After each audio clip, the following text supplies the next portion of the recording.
Allez, on démarre le cours de la semaine Parashat Noach, qui va être bien sûr en parallèle avec ce qui se passe aujourd'hui en Israël. Parce que, comme je l'ai dit, le message que l'on a de la Parashat de la semaine, ça donne la direction de ce qu'on va vivre dans notre vie de tous les jours. Donc c'est toujours d'actualité, hein. La Parashat de la semaine est toujours d'actualité. Hachem, il a choisi ce moment-là, c'est qu'il y a un message qu'il faut essayer de voir par rapport aux événements dramatiques que l'on est en train de vivre en Israël. Alors c'est ce qu'on va voir. Et je vous rappelle qu'on avait vu que si Hachem il a choisi de mettre son courroux contre nous, parce qu'il n'y a pas d'autre mot, ce qui s'est passé, on l'a bien vu, tout le monde l'a compris, il a choisi le jour de Simchat Torah. C'était pas pour rien, on l'avait vu ça la semaine dernière, c'est parce qu'il ne voulait pas de notre joie, il ne voulait pas de notre Torah. Le message était très clair, il a fait le courroux contre nous, il a ouvert les portes de la réussite à nos ennemis. D'un seul coup, le pays le plus high-tech, le plus fort, à tous les niveaux, des renseignements, des machins et tout ça, s'est fait complètement avoir. Et encore aujourd'hui, on ne connaît pas encore les explications, on ne les connaîtra jamais, si ce n'est que la seule explication, c'est que Hachem n'était plus avec nous, point à la ligne. Et il a choisi ce jour-là pour dire, voilà, ça ne sert à rien vos prières, ça sert toute la sinatrinam qu'il y a eu, voilà la conséquence. Et on le sait, on le sait dans l'histoire du peuple d'Israël, malheureusement, dès qu'il y avait sinatrinam, les ennemis nous gagnaient. Et dès qu'il y avait une ardoute qui se refaisait, c'était nous qui étions forts. Alors bon, Hachem, là, l'ardoute est revenu, évidemment, c'est comme ça. Dans les jours de malheur, le peuple se resserre, donc on va gagner la guerre. Mais à quel prix? Et après, surtout, on va voir l'après. C'est ça qui est important. On a vu la semaine dernière dans Parashat Bereshit que la première semaine, effectivement, nous, après donc, ce qui s'est passé, c'était le Tohu Bohu. C'est exactement comme ça a démarré la Parashat Bereshit. Baïta Ares Tohu Bohu. Mais que juste après ça, dès le début, la Parashat nous dit Vayar Elohim et Aor Kitov. Et Hachem, il a trouvé que la lumière était bonne.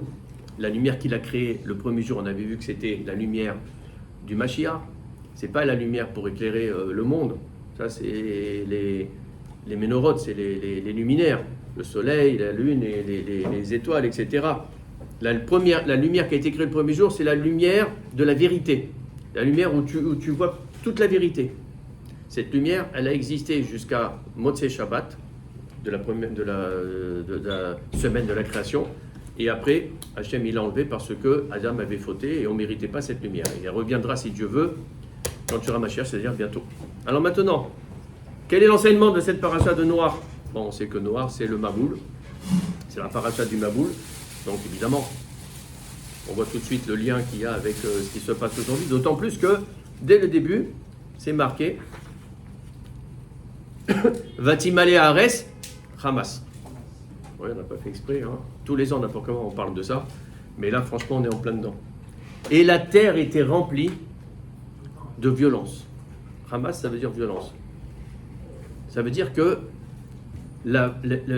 alors on est à l'époque de Noach, on est 10 générations après Adam Arishon, il faut le savoir, c'est toutes les 10 générations que ça va évoluer, tout ça. Et là, déjà au bout de 10 générations, c'est déjà la catastrophe sur la terre. Batimal et Ares, Hamas. Il n'y avait que de la violence, il n'y avait que de... Ça veut dire, c'est pas que...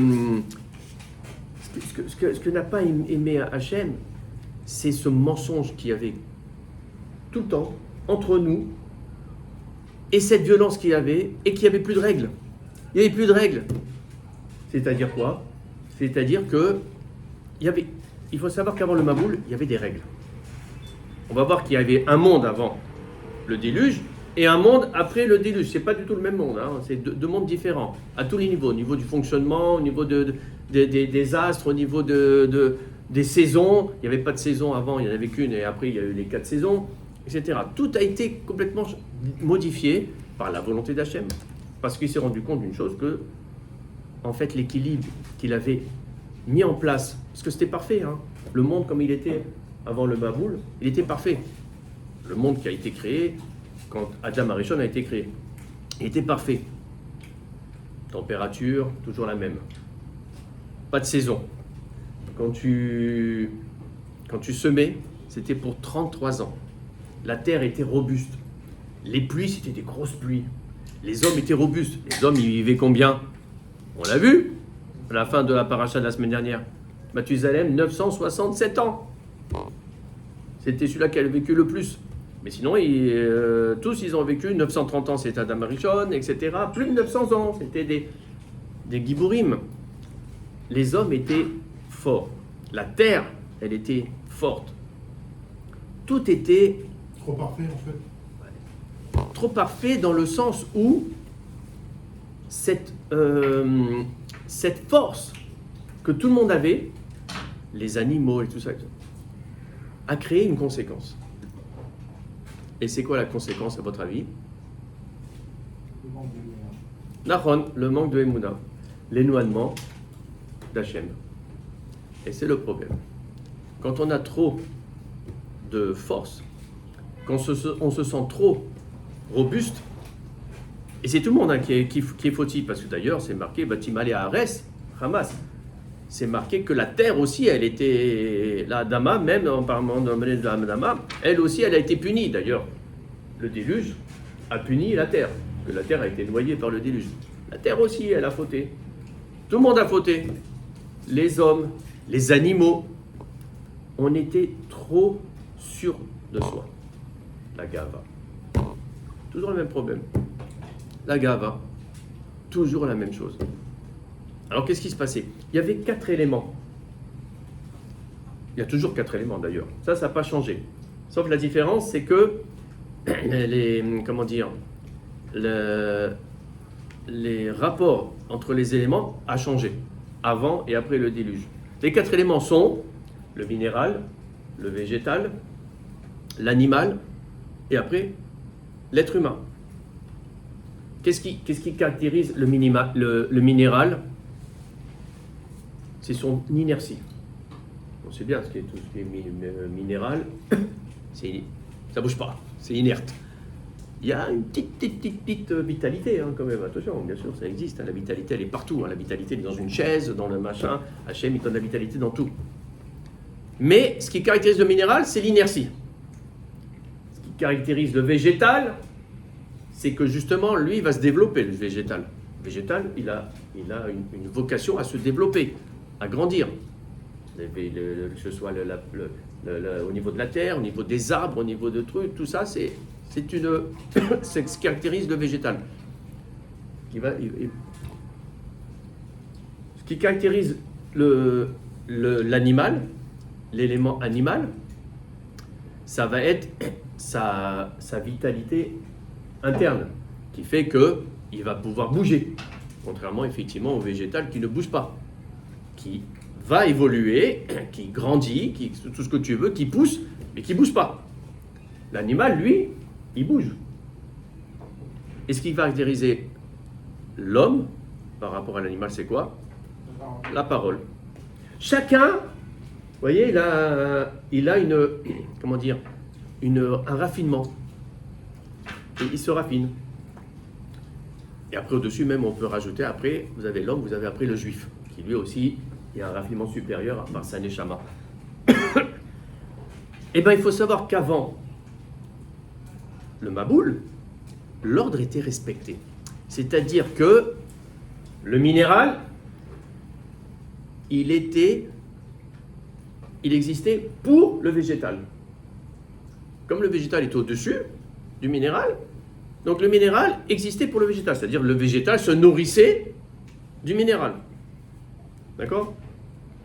Le végétal existait pour l'animal. L'animal se nourrissait de végétal. Et l'animal existait pour l'homme. L'homme se nourrissait de l'animal. Ça, c'était avant le déluge. Avant le déluge, donc, tout était équilibré. Tout était parfait. c'est quoi la conséquence de tout ça? On a dit l'orgueil et tout ça, mais c'est quoi du coup la conséquence? La routine. Étant donné qu'il n'y avait pas de saison, étant donné que tu plantais, tu semais, c'était pour 33 années. Étant donné que tu vivais des centaines d'années, il y avait une routine, il y avait l'orgueil. Et tout ça, on sait que la routine, c'est quoi? C'est le moteur du Yetzer Hara. Retenez bien, la routine, c'est le moteur du Yetzer Hara. Il faut toujours combattre la routine. Quand on veut combattre le Yetzer Hara, en fait, il faut combattre la routine. C'est ce qu'on fait dans tous les niveaux. Par exemple, on sait que, par exemple, un truc bête, la prière, la routine de la prière, c'est une catastrophe. Parce que toi, tu fais ta prière, certes, tu vas la faire, mais pendant que tu la fais, hop, ton esprit, que c'est très fort, le cerveau, il peut faire 10 000 choses en même temps, hein, il est très fort. Mais, en faisant 10 000 choses en même temps, je le dis tout le temps, il n'y a comment dire, comment on peut dire ça, il y a comment dire, un truc dans la tête que l'on peut avoir à la fois. On ne peut pas avoir deux... Concentrer sur plusieurs choses. Ouais, on peut faire plusieurs choses en même temps. On peut conduire, parler, écouter, les autres peuvent tout faire. Voilà, une seule pensée, mais il n'y a qu'une seule pensée. Or, quand on fait la prière, on va la faire la prière, mais hop, on sait qu'on part, on va dans ce pays, après on va là, après on pense à nos affaires, après on machin et tout ça, puis après on arrive à la fin. Au final, notre pensée, elle n'était pas sur la concentration de la prière. Mais ça, c'est pour tout, hein. Ouais, pour tout. La routine, c'est le Yetzer Hara. Donc, il faut tout faire pour éviter la routine. Le problème de ce monde qu'il y avait avant le Maboul, c'est que c'était trop parfait, c'était trop linéaire, il y avait trop d'équilibre, et c'était la routine qui s'installait. Et la routine, elle entraînait quoi? Elle entraînait le Hamas. Elle a entraîné que les gens ne s'éloignaient d'Hachem, parce qu'évidemment, comme ils étaient très forts, ils avaient tout, tu n'es plus en kécher avec Hachem, c'est connu ça. Et à ce moment-là, il y avait les viols, il y avait les vols, il y avait les meurtres. C'est tout ça la violence. Le Hamas, c'est tout ça. On l'a vu, malheureusement. C'est-à-dire qu'il n'y a plus de règles. Il n'y a plus de règles. Non seulement tu n'es pas en kécher avec Hachem, mais en plus de ça, il n'y a plus de règles. Et c'est quoi les plus de règles? Ça veut dire que même au niveau des accouplements, il n'y avait plus de règles. Les hommes allaient avec les animaux, les machins. Au niveau aussi au niveau des règles aussi des éléments comme on a vu, là aussi, ça partait en cacahuète. C'est-à-dire que les animaux, ils se mangeaient entre eux. Alors que les animaux, ils devaient se nourrir que du végétal, etc., etc. Alors Hachem, il a compris qu'il fallait faire quelque chose. Et donc, cette histoire de Maboul, de déluge, bon, pourquoi ça a été l'eau, pourquoi a été utilisé, pourquoi, il y a beaucoup d'explications. Les poissons, ils n'ont pas fauté, donc ils n'ont pas été impactés par ce déluge.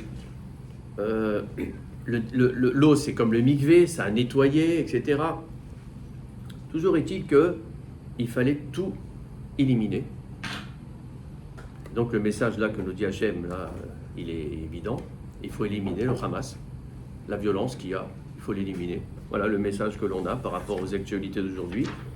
Et ça va faire un processus quand même assez long, hein, parce que si on regarde bien, le déluge, il a duré combien de temps? Enfin, le déluge, toutes les conséquences du déluge, on va dire du moment où Noir, il est rentré dans la Teva, dans l'arche, il a fermé la porte, et qu'après il a réouvert la porte pour pouvoir enfin sortir sur la terre ferme, combien de temps ça a mis? 40 jours, 1 an, pile. Le déluge, il a commencé le 27 Rejvan. On est dans le mois de Rejvan, on est rentré dans le mois de Rejvan. On est dans l'actualité. Le déluge a commencé le 27 Rejvan. Il a juste fermé la porte. Et ils ont attendu une semaine les Shivas de Mathusalem, les Touchalach. Et après, le déluge a commencé. Alors, la pluie, elle n'a pas duré 1 an, évidemment. Les pluies, c'était 40 jours, 40 nuits. C'est ce qu'on voit dans la paracha. Ce qui est énorme. Je ne sais pas si vous vous rendez compte, des pluies d'une intensité incroyable. Les eaux venaient d'en bas, d'en haut, de partout. Déjà ici, quand il y a des orages violents qui durent un quart d'heure, 20 minutes, on voit toutes les inondations. Dans tous les pays même, il n'y a pas que chez nous, on voit partout. Les phénomènes en France, les phénomènes dans tous les pays, quand il y a des inondations qui durent une demi-heure, une heure, quand il y a des pluies très très fortes, les dégâts qu'il y a. Alors imaginez des pluies très fortes pendant 24 heures, j'imagine pas les dégâts. 40 jours, 40 nuits, on a compris que là, c'était... Effectivement, ça a recouvert toutes les montagnes, hein, on le sait. Et après, il a fallu attendre le temps que l'eau redescende. C'est pour ça qu'il a fallu attendre un an. Le 27 Rejvan a commencé le déluge, et c'est le 26 Rejvan de l'année d'après que Noach, il a pu, après qu'il a envoyé le corbeau, puis après la colombe, il a pu enfin ouvrir la porte et rentrer dans ce nouveau monde. Parce que là, ce que nous dit Hachem dans cette paracha, il nous dit que d'abord, il ne refera plus le Maboul. Ça, c'est une promesse qu'il a fait. Donc, ça veut dire que cette fois-ci, il n'y aura plus une punition collective, voilà, de tous les habitants de la terre. Voilà. Et que cette fois-ci, il a décidé de changer les règles pour que justement, il n'y ait plus cette routine qui s'installe. Donc, du coup, l'équilibre qu'il y avait, il n'y avait plus d'équilibre après. Qu'est-ce qu'il a fait, Hachem? Qu'est-ce qu'il y avait la différence entre avant et après? Entre avant et après, c'est marqué qu'il va y avoir la chaleur, il va y avoir le froid, ça veut dire qu'il va y avoir les saisons. Chose qu'il n'y avait pas avant, il n'y avait pas les saisons, comme je l'ai dit. On voit que juste après le Maboul, l'homme n'est plus aussi robuste qu'avant, puisque d'un seul coup, paf, ça descend à 200 années, voire même 180 années tout de suite par Avraham Avinu. Parce qu'Avraham Avinu, en fait, ça va être 10 années après, 10 générations après Noach, c'est Avraham Avinu, ça va être justement à la fin de la paracha qui parle d'un deuxième truc qui s'est passé, c'est la tour de Babel. Et tout ça, on voit que c'est différent. Et c'est quoi que c'est différent? À tous les niveaux. La terre, là c'est fini.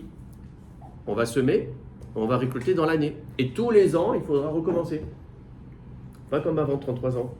Et là, cette fois-ci, tu vas être en kécher avec Hachem, parce que là, en revanche, comme il y a des saisons, tu dépends d'Hachem, tu dépends de la pluie qui tombe. Tu vas être comme ça tout le temps, tu vas être en kécher avec Hachem.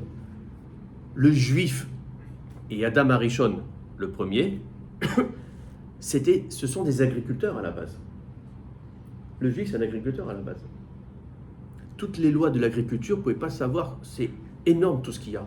Il y a le premier seder de Mishnayot, il y a, on appelle les Shisha, Sidré, Mishnayot, on appelle le Shas. Shas Mishnayot. Le Shas, c'est Shisha, Sidré, Mishnayot. 6 livres de Mishnah, mais en fait, c'est 6 seder de Mishnah, parce qu'en fait, dans un livre, dans un seder de Mishnah, il y a à peu près entre 10 et 12 Maseret. Hein? Et bien, le premier, qui s'appelle Sraim, la semence, ça parle que de l'agriculture. Ça parle que de l'agriculture. Et c'est des lois très compliquées. Et pourquoi c'est important ça? Parce que, grâce à ça, le juif, il reste en kécher avec Hachem. Alors, il y a une question qu'on peut se poser, c'est qu'aujourd'hui, il n'y a pas beaucoup de juifs qui sont agriculteurs. Hein. Très, très peu. Donc, oui, c'est un problème, parce qu'aujourd'hui, toutes nos activités, c'est des activités qui n'ont rien à voir avec Hachem. On ne travaille pas la terre. Alors, bien sûr, on va implorer pour avoir la parnassa, mais ce n'est pas de la même manière. C'est faux, tout est faux. Donc, il faut se renforcer un petit peu à ce niveau-là. Il faut se renforcer, ça veut dire quoi? Il faut faire attention à appliquer les lois de l'agriculture, la shvit, si ce qu'on achète, les produits, ils ont bien fait la trouma, le maaser, etc. Sinon, si on appelle ça un produit de maille, ça veut dire qu'il y a un safek, il y a un doute. Donc on doit faire, nous, un petit peu le prélèvement, parce que sinon on ne peut pas prendre, etc. On parle bien sûr de tout ce qui est de la terre d'Israël, évidemment.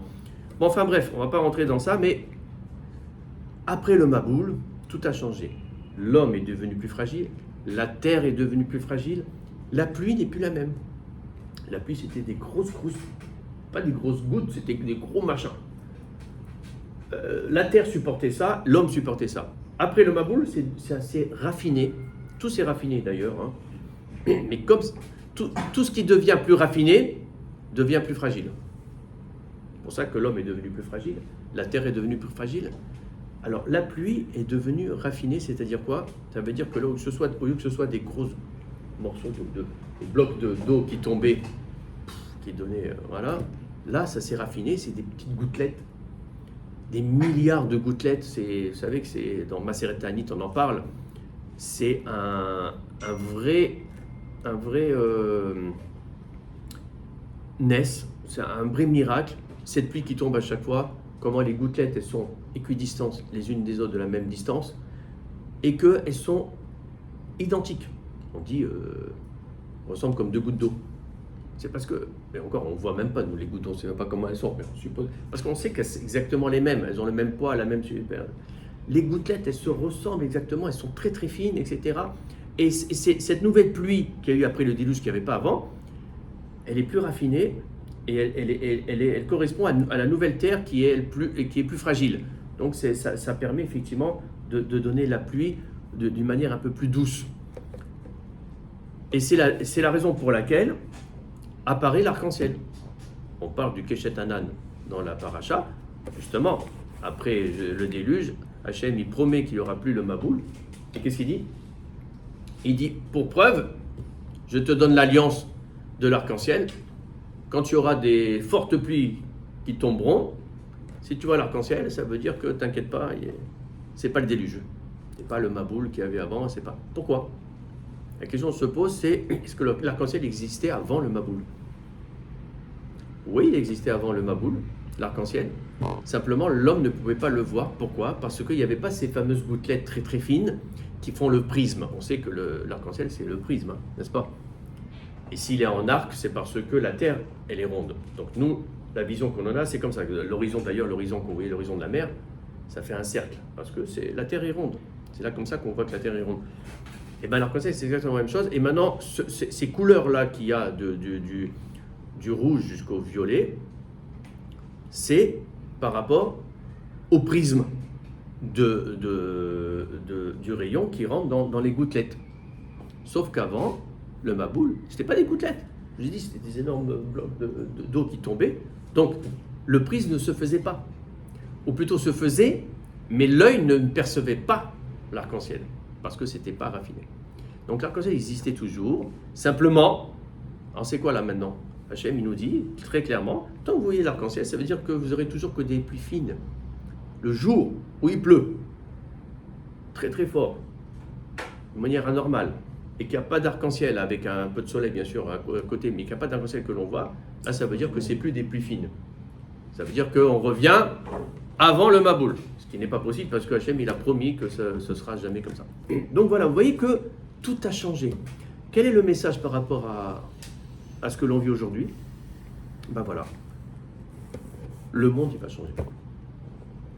C'est le message moi que je perçois. Hein. On sait qu'il y aura un avant 7 octobre et un après 7 octobre. Ça on le sait. On n'est pas pour l'instant dans l'après parce que malheureusement on est dans l'action, on est dans la réaction, on est dans la guerre, dans l'attaque. Mais on sait que quand, si Dieu veut, on va gagner la guerre et que ce sera fini, là va arriver des moments très très durs. Parce que là c'est dur, mais là on ne peut pas. On ne peut pas encore s'en rendre compte que c'est dur. Mais quand ce sera fini, ce sera très très long à se relever parce que tous les morts qu'il va y avoir, toute la conséquence qu'il y a eu, ça va être très dur mais on va vers un nouveau monde. Quand tu auras le nettoyage du Hamas, c'est pour aller vers un nouveau monde. C'est ce qui a marqué. Hein. Un monde où on sera un peu plus en kécher avec Hachem, évidemment. Et c'est ça le but. Alors, c'est surtout à Batrinam qu'il faut, ça on le sait. Hein. On a tous personne ne le dit, mais tous a dans sa tête ça. On sait très bien que tout ce qu'on a eu, c'est par rapport à Sinatrinam, la haine gratuite qu'on a montrée devant le monde entier, qu'on ne sait pas on peut être différent, on peut avoir des opinions différentes, on peut avoir, mais ne pas avoir la haine entre nous. Voilà. Donc là, il va falloir se renforcer sur ça. Là, on l'a, la redoute. Là, on voit tout le chesed, on l'a. Donc c'est comme ça qu'on aura Hachem avec nous et qu'on va gagner la guerre. Mais après, on va pas recommencer. Il va falloir qu'on le garde. Il va falloir qu'on apprenne à vivre ensemble sans la haine. Entre nous, entre juifs, c'est impossible, on n'a pas le droit. Alors voilà c'est quoi ce changement de... Il faut savoir quand même que depuis la création de l'homme, depuis Adam Arishon, et on est à peine à la deuxième paracha, c'est déjà le troisième monde là. Il y a eu 3 mondes différents. En quoi? En 10 générations. Le premier monde c'était quand Adam était dans le Gan Eden. Il était dans le Gan Eden. C'était le premier monde. Il a fauté, Hachem il a enlevé du Gan Eden, hop, il va dans un autre monde qui n'a rien à voir. Il faut qu'il travaille la terre, il faut qu'il machin. Bon, c'est vrai qu'elle était robuste, c'est vrai que tout ce que tu veux, mais voilà. Ensuite il y a eu le Maboul, et là on est dans un autre monde complètement différent, avec des saisons, avec des pluies qui sont plus raffinées, avec l'homme qui ne vit pas aussi longtemps, etc., etc. Alors, après, qu'est-ce qu'on voit à la fin de la paracha? Un autre épisode de notre histoire, la tour de Babel. La tour de Babel, là on est quand même 10 générations après, puisque effectivement à ce moment-là, déjà, Abraham il était vivant. On sait entre Abraham et Noach, il y a 10 générations aussi. Donc là, on avance déjà encore de 10 générations. Et qu'est-ce qui se passe? C'est quoi la tour de Babel? C'est quoi cette tour de Babel? Pourquoi ils ont voulu faire la tour de Babel? Pour voir si Hachem il existait vraiment. En fait, il y a plusieurs explications, mais il y a une explication qu'on peut comprendre. Ok. En fait, les hommes ont eu peur, même s'il y avait une promesse d'Hachem comme quoi le Maboul ne reviendrait pas. Ils ont dit, ouais, mais ils ont calculé, le Maboul est venu au bout de 1600 ans, à partir d'Adam Arishon. Et là déjà, hop, on était encore déjà à 1600 ans, puisqu'on a fait encore 10 autres générations. On a vu que entre Adam Arishon et Noach, c'était 10 générations, entre Noach et Abraham, 10 générations. Donc on s'approchait de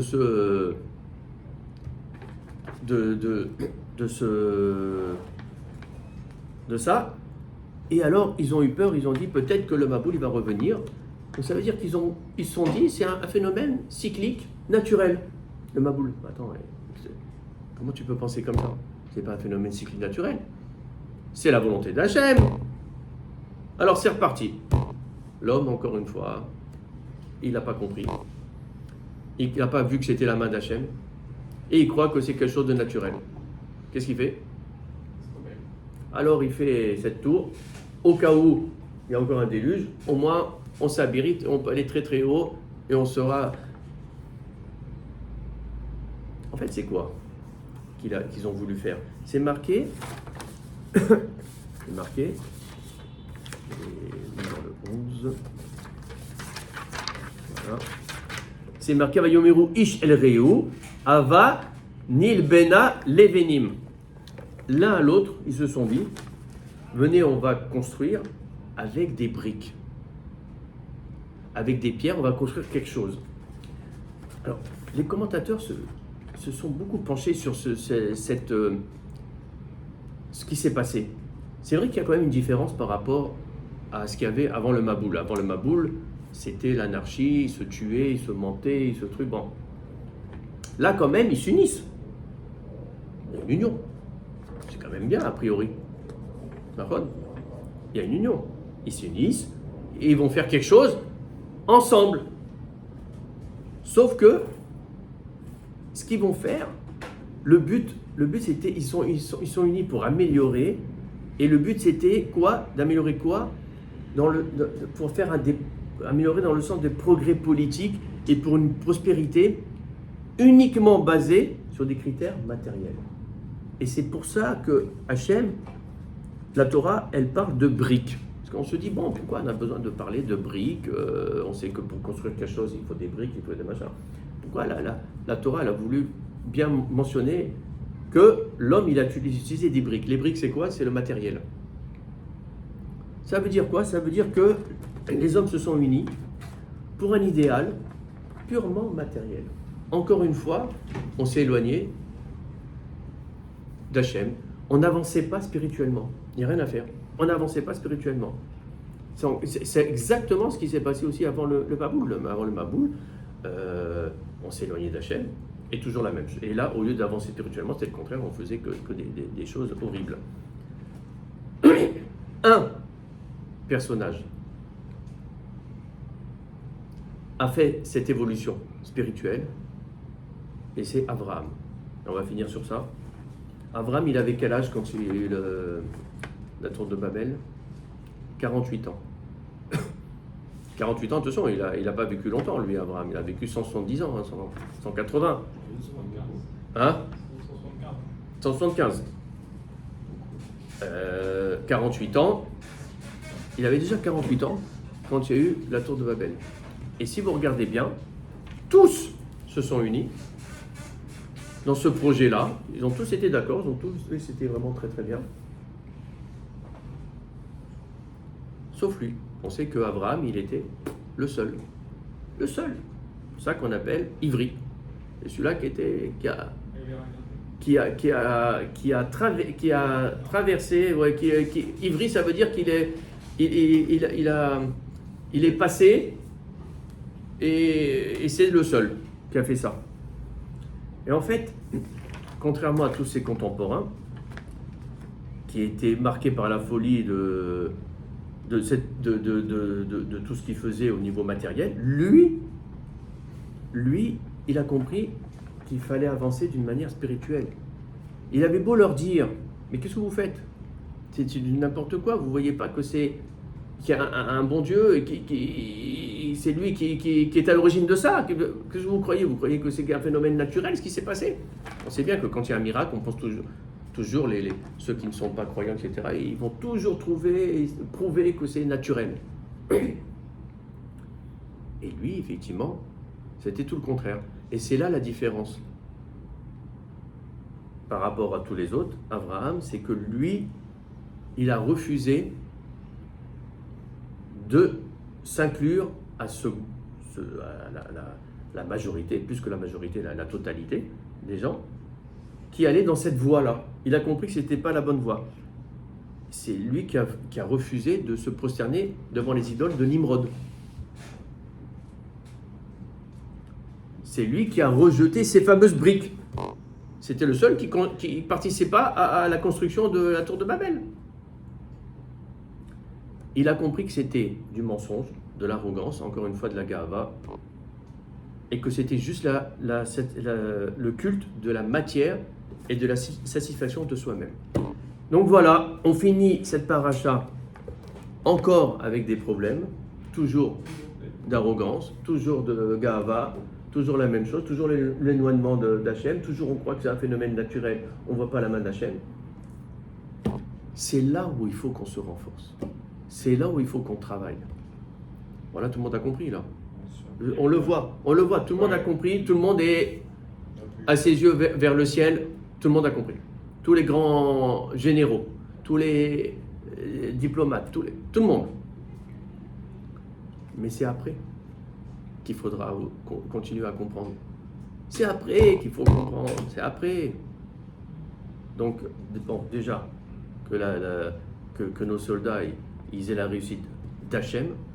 On sait bien que si on réussit, c'est grâce à Hachem, parce que là, ce qui nous attend, c'est l'inconnu. Donc si on réussit, ce sera grâce à Hachem, et on va le faire parce que l'Ardout, elle est revenue, le Chesed, la Vatrinam, tout ce qui les soldats ils reçoivent, voilà, tout ce qui se passe, c'est que du bien, c'est que du bon pour Hachem.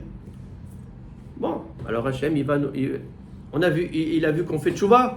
Allez, je vais vous aider. Mais après, il faut qu'on continue, qu'on comprenne qu'il faut cette ardoute. On peut ne pas être d'accord, on peut ne pas, mais il faut toujours aimer son prochain et toujours pas attendre que quand c'est les moments difficiles, les moments de bête Sarah, comme on dit, les moments de détresse, et qu'on soit unis à ces moments-là. Non, on ne peut pas continuer comme ça. Si on veut vraiment qu'on vive d'une manière prospère dans cette terre, que je le rappelle, c'est pas notre terre. C'est la terre qu'Hachem, il a bien voulu nous donner en héritage, mais avec des conditions, les Tnaïm. Si on ne respecte pas Torah Mitzvot, si on ne fait pas surtout les Masim Tovim et le Chesed et tout ce qu'il faut entre nous, s'il n'y a pas cette Ve'afta l'Erecha Kamocha, comme il a dit Rabbi Akiva, il nous reprend la terre. On l'a vu plusieurs fois dans notre histoire, et il n'y a rien à faire. On est comme Noah. Noah, vous savez, il a mis 120 ans pour construire la Teva. 120 ans. Est-ce qu'il y avait besoin, les rabbins, ils ont posé la question, mais est-ce qu'il y avait besoin de 120 ans? Non, il n'y avait pas besoin de 120 ans. En plus, c'était l'ordre d'Hachem. Hachem aurait pu l'aider, même en une journée, ça aurait été fait. Pourquoi 120 ans? Parce que pendant ce temps, tous les autres, ils passaient devant lui et ricanaient. Au lieu de comprendre, qu'est-ce qui va, c'est quoi, qu'est-ce qui se passe, quelle est la direction qu'il faut prendre? Non, on ferme les yeux, on pense que tout est naturel, qu'il n'y a pas Boré Olam. Alors voilà, on va essayer de se renforcer. Voilà l'enseignement de la paracha par rapport à l'actualité. Et vous allez voir que ça va continuer avec l'Artecha, on va avancer encore. On va comprendre où est-ce quel est le processus. Mais le processus, il va être long. Mais, si Dieu veut, on aura un nouveau monde qui va arriver. Un nouveau monde pour le Ham Israël, en espérant évidemment que le Ramashiach viendra le plus vite possible. Amen.